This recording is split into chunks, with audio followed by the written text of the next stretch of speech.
You know, the more and more I watch the SEC in these bowl games, the less impressed I just get.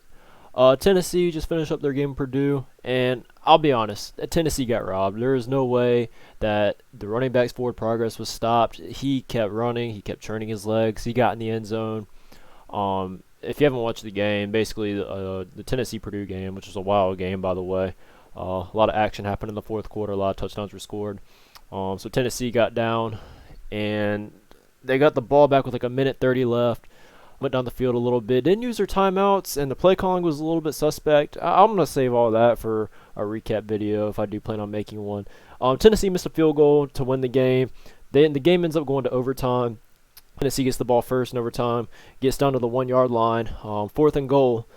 Tennessee running back tries to bounce it outside, and he gets stopped at the 1 yard line, keeps turning his legs, and he never goes down. He pretty much stayed on top of a defender, and then he reached over, and then they called it dead before the ball carrier reached over and scored the touchdown. And then they reviewed it. They said his forward progress was stopped. Therefore, the ball, it was a turnover on downs. Purdue got the ball back, kicked the game-winning field goal.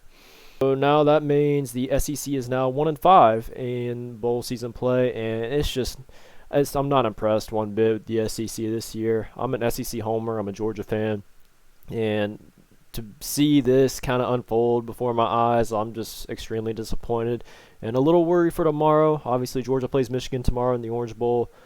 Is this going to be a similar story for Georgia tomorrow? I have no clue, but I guess we'll wait and see. But the SEC ought to be ashamed of itself. The teams that have lost in these bowl games ought to be ashamed of themselves. There's really no team that should have lost their bowl game. Auburn, I think, was better than Houston. I think Mississippi State was better than Texas Tech. I think Florida, even though they've been a complete dumpster fire this year, is better than Central Florida. And I don't know. This has just not been a good outing for the SEC. It's embarrassing. It's shameful. It's embarrassing for the SEC fans, like myself included. So, expecting a lot of criticism and hate and all whatnot from all these team or fans of other Power 5 conferences. Especially Utah fans, and oh my god, these Utah fans, I hope to God Ohio State wins tomorrow. These Utah fans have been insane. If you don't believe me, go check out my Rose Bowl, or our Rose Bowl preview and prediction video, and just go take a look at the Utah comments. Listen, if we do a preview and prediction video and we predict your team to lose, you don't have to come and attack us and say we don't know what we're talking about. We're just simply making a prediction. We may be right, we may be wrong. Deal with it, you know? Anyways, that's not the point of this video. The point of this video is SEC and SEC teams ought to be ashamed of themselves.